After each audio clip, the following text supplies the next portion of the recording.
Bonjour mes chers, j'espère que vous allez tous bien, que vous êtes tous en bonne santé et que vous parvenez à vous adapter au mieux à cette situation de confinement que nous vivons.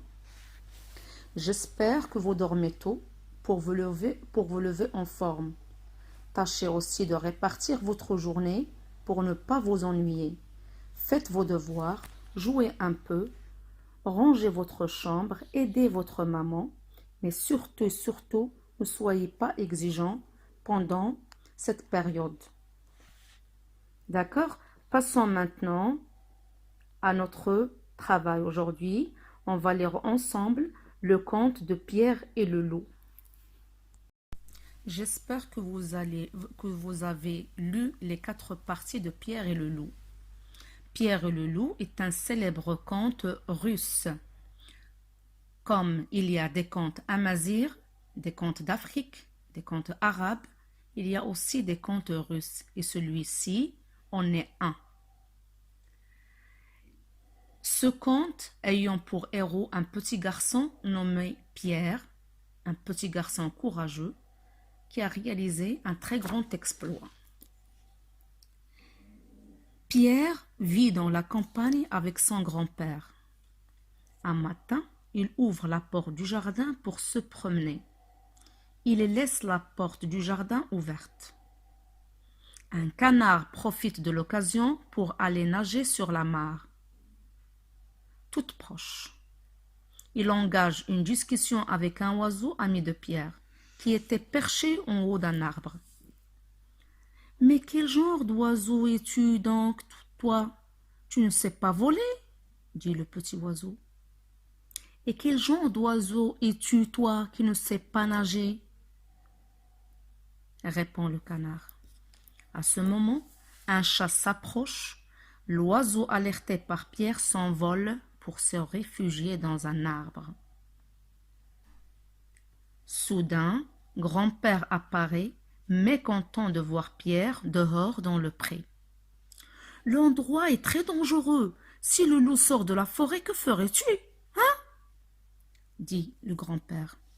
« Mais grand-père, je suis grand, je n'ai pas peur des loups, » répliqua Pierre. Le grand-père ne veut rien entendre. Il ramène le garçon à la maison et referme la porte, car le loup pourrait surgir. De fait, le voici qui sort de la forêt. Le chat court vite se réfugier dans l'arbre, pendant que le canard, tout excité, tout effrayé, sort de la mare, se dépêche, fait de son mieux, mais malgré tous ses efforts, le loup était plus rapide. Il s'en approche et hop, d'un seul coup, avala le pauvre canard. Derrière la porte du jardin, Pierre observe ce qui se passe. Heureusement, une des branches de l'arbre autour duquel tourne le loup dépasse dans le jardin. Le garçon grimpe alors dans l'arbre, il s'approche de l'oiseau, il lui demande d'aller voltiger autour de la tête du loup pour détourner son attention. Pendant ce temps, Pierre forme un nœud coulant. Un nœud coulant, c'est un nœud qui permet de serrer une corde autour d'un objet, comme un lasso que le cow-boy utilisait pour attraper les bêtes. Avec un seul nœud coulant, avec lequel il parvient à attraper le loup par la queue. Plouf, il l'attrape, il tire très très fort, et soudain, des chasseurs suivant les traces du loup sortent de la forêt en tirant 2 coups de fusil, pam, pam, pam. Mais Pierre les arrête. « Ne tirez pas, arrêtez. Petit oiseau et moi avons déjà attrapé le loup. Aidez-nous seulement à l'emmener au zoo. »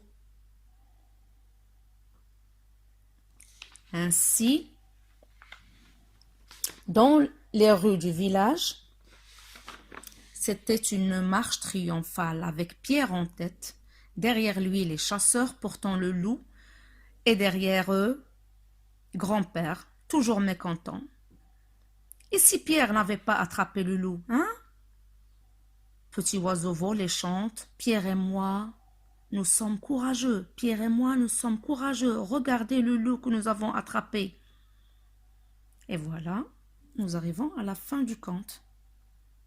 J'espère que ce conte vous a plu, que vous avez pu suivre le déroulement chronologique du conte, de l'histoire, le début, le milieu et la fin.